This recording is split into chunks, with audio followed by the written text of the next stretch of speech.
नमस्कार विद्यार्थियों। आज की जो हमारी क्लास होगी स्टॉक और प्रवाह वेरिएबल्स के टॉपिक पर होगी, जो कि मैक्रो इकोनॉमिक्स का महत्वपूर्ण टॉपिक है।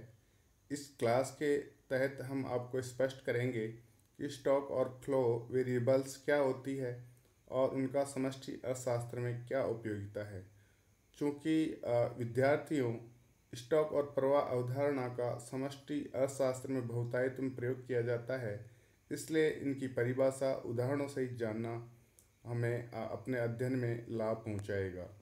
इससे पहले कि हम स्टॉक और प्रवाह शब्दावलियों के बारे में जानें, इनकी परिभाषा जानें, इससे पहले एक चीज़ और अपने को समझ लेनी है, और वो ये है कि स्टॉक और प्रवाह चर के बाद में जो महत्वपूर्ण चीज़ है कि आश्रित चर और स्वतंत्र चर किसे कहते हैं।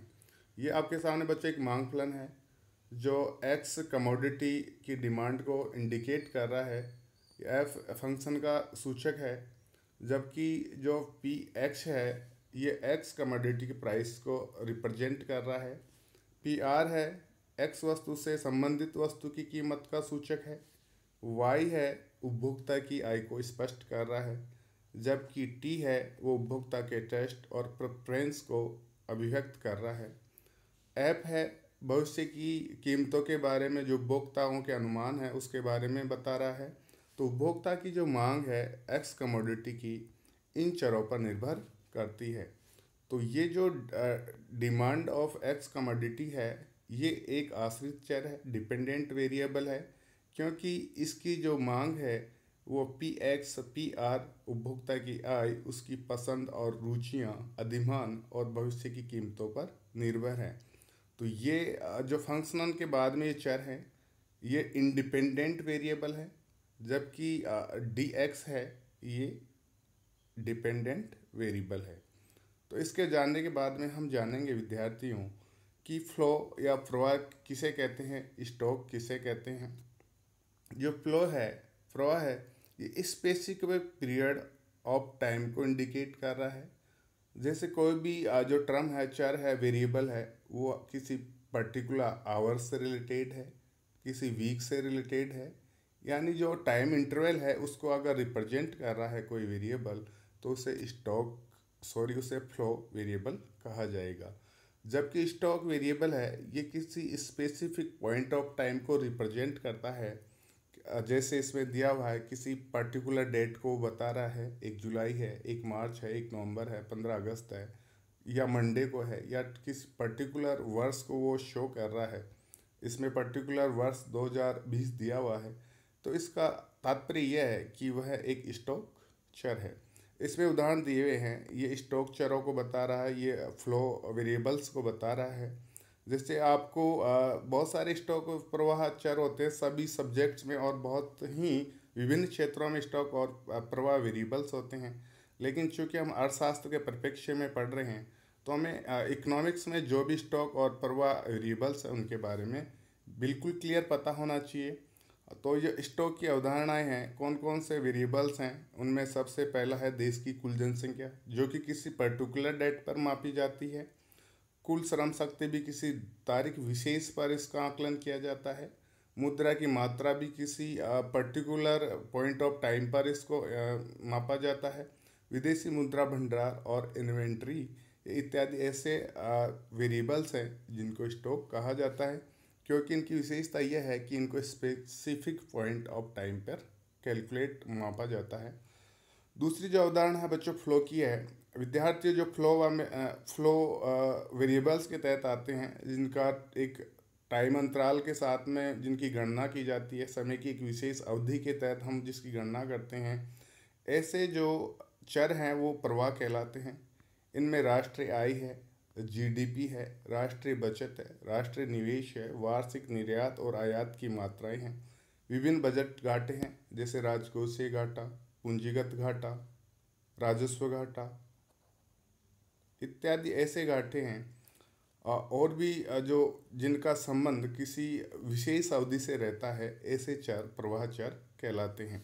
अब इसमें एक नया वर्ड आपके लिए आया होगा विद्यार्थियों कि इन्वेंट्री शब्द आया है। तो इन्वेंट्री किसे कहते हैं, ये आप कमेंट सेशन में, कमेंट में आप जवाब दें। आप कहीं सर्च करें कि इन्वेंट्री क्या होती है, क्योंकि ये जो वर्ड है ये भी बार बार आएगा और ये एक स्टॉक होता है, इसके बारे में आपको पता होना चाहिए।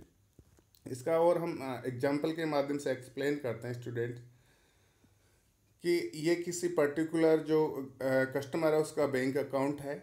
इसका जो इनफ्लो है यानी इसके अंदर जो पूरे महीने में जमा होती है वो राशि यहाँ आ रही है। फिर जो आउटफ्लो है वो इधर से इंडिकेट कर रहा है, पूरे महीने भर में जो जितनी राशि निकलती है ये इसका आउटफ्लो हो गया। तो इनफ्लो और आउटफ्लो इसको हम मंथली के आधार पर हम इसको कैलकुलेट करें, मंथली आधार पर इसकी गणना करें तो एक ये प्रवाह चर माना जाएगा।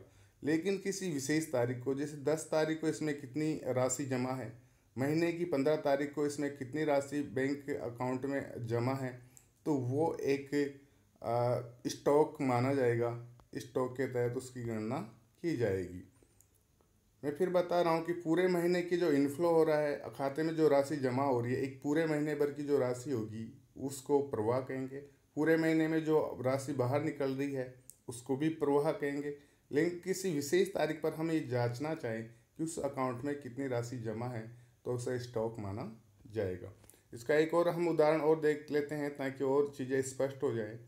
स्टूडेंट्स, ये जो है आपके सामने चार्ट दिख रहा है, ये फ्लो और स्टॉक को रिप्रेजेंट कर रहा है। इसमें जो पानी का टंकी दिया हुआ है और इसमें से जो पानी गिर रहा है ये बूंदों में इसको बता रखा है। ये जो गिर रहा है ये फ्लो माना जाएगा, प्रवाह इसको माना जाएगा। जबकि इसके अंदर जो जमा पानी है किसी विशेष समय पर जब हम गणना करेंगे तो उसे स्टॉक माना जाएगा। और इसमें जो पानी लगातार बह रहा है उसको भी हम आउटफ्लो या प्रवाह उदाहरण ही मानेंगे। तो इसमें से जो पानी जा रहा है ये किसी विशेष अवधि के दौरान जाएगा। इसमें से जो निकल रहा है इसको भी विशेष अवधि के दौरान मापेंगे हम, पर्टिकुलर पीरियड ऑफ टाइम। लेकिन जो इसमें पानी जमा है इसको किसी समय के बिंदु पर ही हम गणना करेंगे। किसी पर्टिकुलर पॉइंट ऑफ टाइम जब हम गणना करते हैं तो अवधारणा स्टॉक मानी जाएगी। तो विद्यार्थियों, आपके समझ में आ गया होगा कि स्टॉक क्या होता है, फ्लो क्या होता है। और इसके साथ में ही आपके लिए जो जानकारी ज़्यादा रखने योग्य जो चीज़ है वो ये है कि समष्टि अर्थशास्त्र में कौन कौन सी जो चर हैं वो फ्लो कहलाते हैं, कौन कौन से चर स्टॉक कहलाते हैं। इसके बारे में आपको जानकारी एकदम क्लियर रहनी चाहिए। थैंक यू स्टूडेंट्स, आपने जो वीडियो सुना देखा इसे एक बार और देखें। अगर आपको पसंद आया तो कमेंट में जवाब दें। कमेंट सेक्शन में आपको अगर कोई वीडियो से रिलेटेड और अपडेट करना चाहते हैं, आप इन्वेंट्री वाला जो मैंने प्रश्न पूछा उसका भी आप कमेंट सेक्शन में जवाब दें। Thank you so much.